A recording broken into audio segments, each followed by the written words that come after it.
बिस्मिल्लाहिर्रहमानिर्रहीम। अस्सलामुअलैकुम। आप देख रहे हैं डीडीपी एनालिटिका।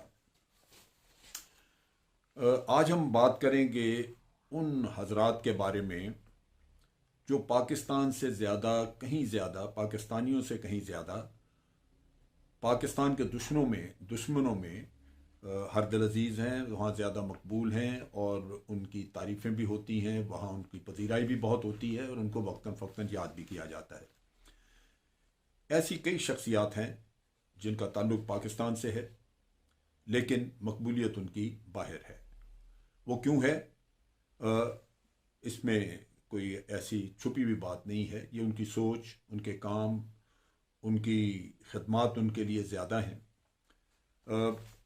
ऐसी शख्सियात के बारे में मैं अपने वक्तन फ़क्तन किसी एक शख्सियत को लेके तो उसके बारे में कुछ न कुछ अपना बयान, अपनी सोच सामने रखूँगा ताकि हमारे देखने वालों को अंदाज़ा हो कि उनकी सफ़ों में जो हमारे ही साथी कहलाते हैं वो दर हकीकत असल में हैं क्या, उनकी असलियत वो जान जाएं तो फिर आदमी थोड़ा मोहतात रहता है, लेकिन वो जानना ज़रूरी है। आज हम सबसे पहले, और भी इसके बाद मैं मुख्तलिफ शख्सियात के बारे में वक्तन फ़क्तन वीडियोज़ अपलोड करूँगा, लेकिन आज मैं ख़ास तौर पे बात करूँगा डॉक्टर हूद भाई, डॉक्टर परवेज़ अमीर अली हूद भाई।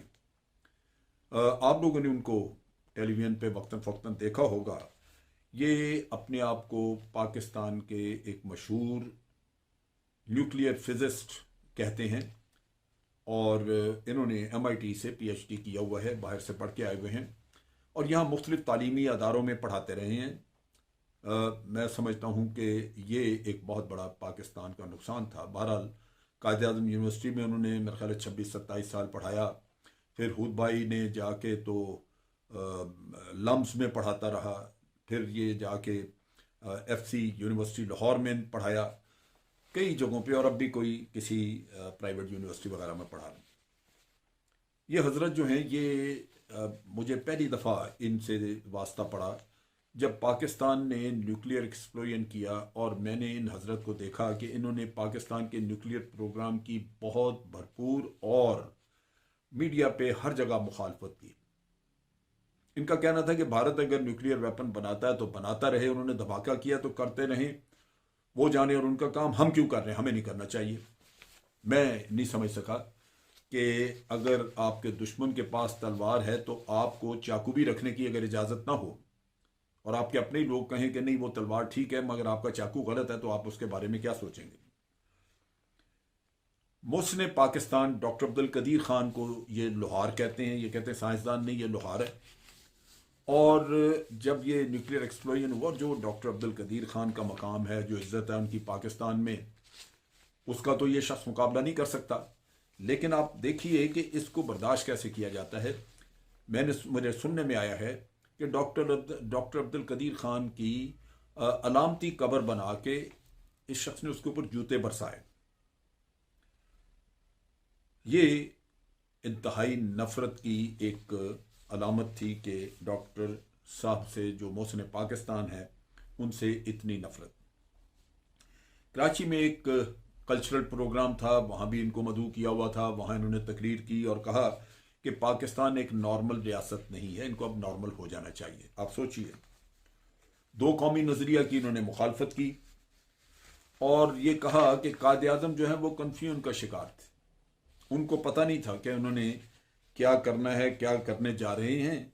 और ये जो मुसलमानों को एक अलहदा कौम कहने का काम जो उन्होंने किया, ये इंतहाई नामाकूल हरकत थी। यानी हम अलहदा कौम नहीं हैं, हमें अलहदा कौम कहने नहीं चाहिए था। अगर हम अपने आप को अलहदा कौम समझें, या कायद-ए-आज़म ने यह समझा कि हम अलहदा कौम हैं। 2015 में इन्होंने एक इंटरव्यू दिया जिसमें इन्होंने लिबरल होने की हैसियत से ये कहा कि इस्लाम के नाम पर मजहबी रियासत नहीं होनी चाहिए, और अगर है तो ये कौन होते हैं हमें कहने वाले कि हमने ये बात करनी है या नहीं करनी, हमारा जो जी चाहे करें। ये वो जी चाहे, आपका जो जी चाहे आप करें, लेकिन आप अपने मुल्क की बुनियाद की तो नफ़ी ना करें। इसी तरह एक कल्चरल प्रोग्राम में इन्होंने कायद-ए-आज़म के ऊपर तनकीद की और कहा कि कायद आज़म ने क्या किया। पूरी ज़िंदगी उन्होंने एक रिसर्च पेपर या मजमून तक तो लिख के देखा नहीं, लिहाजा कायद आज़म को कुछ समझ नहीं थी, यानी दूसरे लफ्ज़ों में उनको पता ही नहीं था कि वो क्या करने जा रहे हैं। बलूचिस्तान में भारत की चलाई हुई अलहदगी की तहरीक या बांग्लादेश की अलहदगी की तहरीक जो भारत ने वहां पे किया, जिसका अब वो इकरार भी करते हैं, उसको वो दुरुस्त समझते हैं और वो ये कहते हैं कि जनाब, ये हूद भाई साहब का कहना है कि अगर ये इस्लाम का किस्सा होता तो फिर ये तहरीकें ना होती, ये मुल्क अलहदा ना होते। मुल्क बनाने के लिए दीन एक सबसे इंपॉर्टेंट अहम सतून है, लेकिन बहुत सारी और भी चीज़ें हैं। इंसाफ, लोग इंसाफ मांगते हैं, आपको इंसाफ करना चाहिए।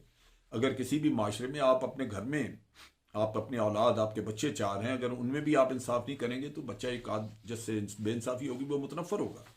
तो उसके अवामिल कुछ और हैं, लेकिन दीन जो कि असास है हमारी, उसकी मुखालफत करना या उसका कहना कि ये गलत है, मैं समझता हूँ उसी की बुनियाद पे तो मुल्क बना था। अगर हम अच्छे मुसलमान नहीं बन सके, अगर हमने अपने दीन को एक्सप्लॉइट किया, दीन का रास्ता नहीं छोड़ा, हमारी दीनी जमातों ने सियासी जमातें बन के तो दीन को भी, अगर दीन की भी तजलील की, तो इसमें दीन का तो कसूर नहीं है।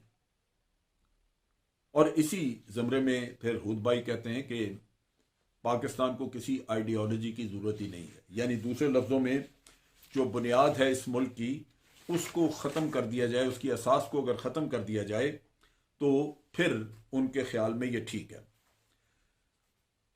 अफवाज पाकिस्तान के खिलाफ तो मैंने उनको हर्जा सराई करते हुए बहुत जगहों पे सुना।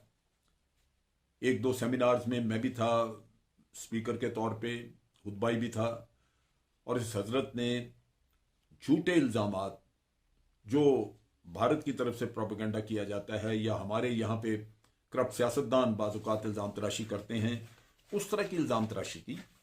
और एक जगह पे कराची में ये भी इन्होंने कहा कि फ़ौज होनी नहीं चाहिए क्योंकि बांग्लादेश ने तरक्की की इसलिए कि वहाँ उनकी फ़ौज नहीं, फ़ौज तो उनकी है, लेकिन उन्होंने भारत की बालादस्ती गुलामी कबूल करके तो फ़ौज को भारत का सबसर्विएंट कर दिया हुआ है। वो वहाँ पे भारत की ISI, उनकी रॉ जो है, जो उनकी इंटेलिजेंस एजेंसी है, वो अब उनके सर पे बैठती है, उनके दफातर में है, वो उसके बगैर फैसला कर नहीं सकते। तो ये एक ऐसी चीज़ है जो कि आप सोचिए कि आपके मुल्क की सलामती के कितना खिलाफ है। अब यह कि हूद भाई साहब का केस जो है, ये मैंने हूद भाई को सबसे पहले क्यों इसका इंतखाब किया कि मैं इसी पे बात करूं। दरअसल किस्सा ये हुआ कि कनाडा से एक अखबार, कनाडा से पाकिस्तानियों ने निकाला हुआ है, उसका अखबार का नाम है कारवान, और कारवान के जो एडिटर हैं या उसके ओनर जो निकालते हैं, उन्होंने टोरंटो से एक मैसेज, एक मज़मून लिख के भेजा। एक हूद भाई वहाँ विजिट पे थे, उनके बारे में उसने कहा ये हूद भाई साहब टोरंटो आए और हमारा ये ख्याल था कि कारवान अखबार के लिए भी इनका इंटरव्यू करेंगे और उनसे बात करेंगे, क्योंकि एक साहिब तालीम जो पाकिस्तान में कई सालों से पढ़ा रहे हैं, वो आके साइंस के बारे में बात करेंगे, तालीम के बारे में बात करेंगे, पाकिस्तान की तरक्की के बारे में बात करेंगे। ये सोच रहे थे कि एक दावतनामा मिला, अखबार के एडिटर साहब इनको भी इनवाइट किया हुआ था कि डॉक्टर हूद भाई, ये टोरंटो यूनिवर्सिटी में इन्होंने खिताब करना है और आप वहाँ पे मदऊ हैं, और भी बहुत लोग होंगे। चुनाचे ये खिताब सुनने के लिए वहाँ पे गए। वहाँ पे पाकिस्तान के जो कौंसल जनरल हैं वो भी मौजूद थे, कुछ पाकिस्तानी और बहुत सारे भारतीय भी मौजूद थे। वो ये कहते हैं कि जब हूद भाई स्टेज पे पहुंचा तो इसने जिक्र किया कि मैं आज आपके सामने बयान करूंगा कश्मीर में होने वाले उन मजालिम को, वो ज्यादतियाँ, वो ह्यूमन राइट्स की ज़बरदस्त वायलेशंस जो कश्मीर में हो रही हैं और इससे कश्मीरियों को कितना नुकसान पहुंच रहा है। ये साहब कहते हैं कि हम बड़े खुश हुए कि कोई तो शख्स हज़ार मील दूर आके तो कश्मीरियों के दुख की बात करने लगा और पाकिस्तान का मौक़िफ़ बयान करने लगा है। लिहाजा जब उन्होंने लैपटॉप खोला, अपनी प्रेजेंटेशन शुरू की, तो गोलियों से छलनी लाशें, सरबरीदा लाशें, मर्द और ख़वातीन रोती, बैन करती, एहतजाज करती सड़कों पे बेशुमार, ये सब कुछ दिखाया गया। लेकिन उसके बाद मुसल्ला, नकाबपोश, दुश्वार गुजार रस्तों से आते हुए कश्मीर में दाखिल होते हुए, और ये कमेंट्री में साथ साथ बताया जा रहा था, यानी ये पाकिस्तानी हैं जो इधर आ रहे हैं और ये कश्मीरी पंडितों को मार रहे हैं, ये हिंदू शहरियों को मार रहे हैं, और पुलिस और फौज के जवानों को, जो कि भारतीय पुलिस और भारतीय फौज है, उनको कत्ल कर रहे हैं। कश्मीरियों को इन्होंने और कश्मीर को खून में नहला दिया है। आप सोचिए, इससे बड़ी गद्दारी और क्या हो सकती है कि कश्मीर में कश्मीरी खुद एक जद्दोजहद कर रहे हैं, उनकी इंडिजिनस जद्दोजहद है, उसकी तौहीन और इल्ज़ाम पाकिस्तान पे।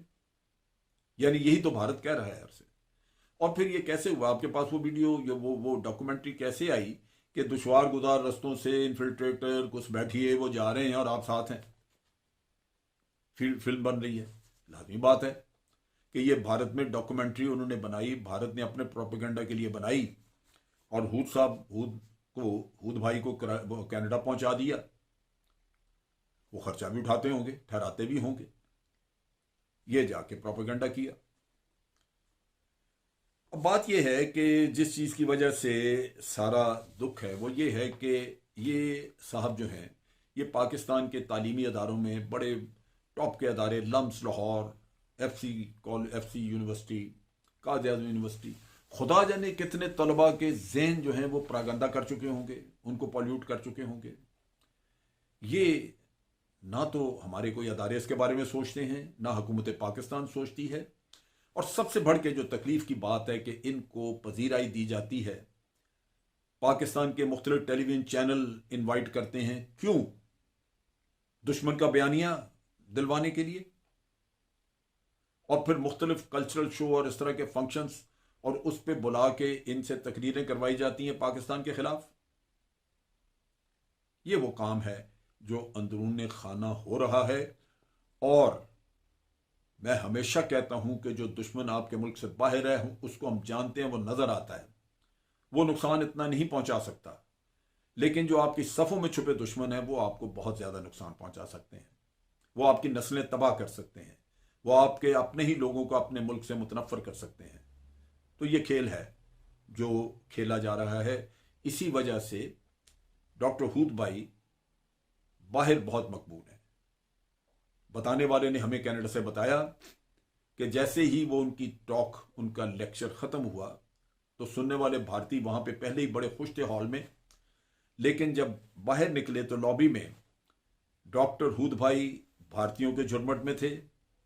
उनके चेहरों पे खुशी, रौनक थी, और पाकिस्तानियों के चेहरे लटके हुए थे। सो ये है जो मैं पॉपुलैरिटी और दुश्मन के साथ उनकी मोहब्बत और उनकी पॉपुलैरिटी मैं आपके सामने रखना चाहता था। आज के लिए इतना ही। सोचिए, गौर करिए। अफवाज पाकिस्तान जिंदाबाद, पाकिस्तान पाइंदाबाद।